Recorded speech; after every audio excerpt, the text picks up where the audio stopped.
আসসালামু আলাইকুম দর্শক শ্রোতা। বাংলাদেশ অভিমুখে নিম্নচাপ, সকালে ঘূর্ণিঝড়ের শঙ্কা। দেখুন বিস্তারিত। বঙ্গোপসাগরে সৃষ্ট লঘুচাপটি সুস্পষ্ট লঘুচাপের পর আরও শক্তিশালী হয়ে আজ সকালে নিম্নচাপে পরিণত হয়েছে। এটি আজ রাত 1টার পর গভীর নিম্নচাপে পরিণত হবে এবং কাল সকালে ঘূর্ণিঝড়ে রূপ নিতে পারে বলে জানিয়েছে আবহাওয়া অফিস।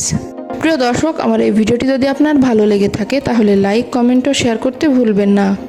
আর সবার আগে এমন সব গুরুত্বপূর্ণ ভিডিও পেতে চাইলে আমার চ্যানেলটি অবশ্যই সাবস্ক্রাইব করে বেল আইকনটি বাজিয়ে রাখুন। ধন্যবাদ। আবহাওয়া অফিস জানিয়েছে, পূর্ব মধ্য বঙ্গোপসাগর ও তৎসংলগ্ন পশ্চিম মধ্য বঙ্গোপসাগর এলাকায় অবস্থানরত নিম্নচাপটি উত্তর পূর্ব দিকে অগ্রসর হয়ে একই এলাকায় অবস্থান করছে। এটি আরও ঘনীভূত হয়ে উত্তর বা উত্তর পূর্ব দিকে অগ্রসর হতে পারে, অর্থাৎ এটির অবস্থান বাংলাদেশ অভিমুখে। ঘূর্ণিঝড়ে পরিণত হলে পশ্চিমবঙ্গ ও বাংলাদেশের উপর দিয়ে বয়ে যাবে।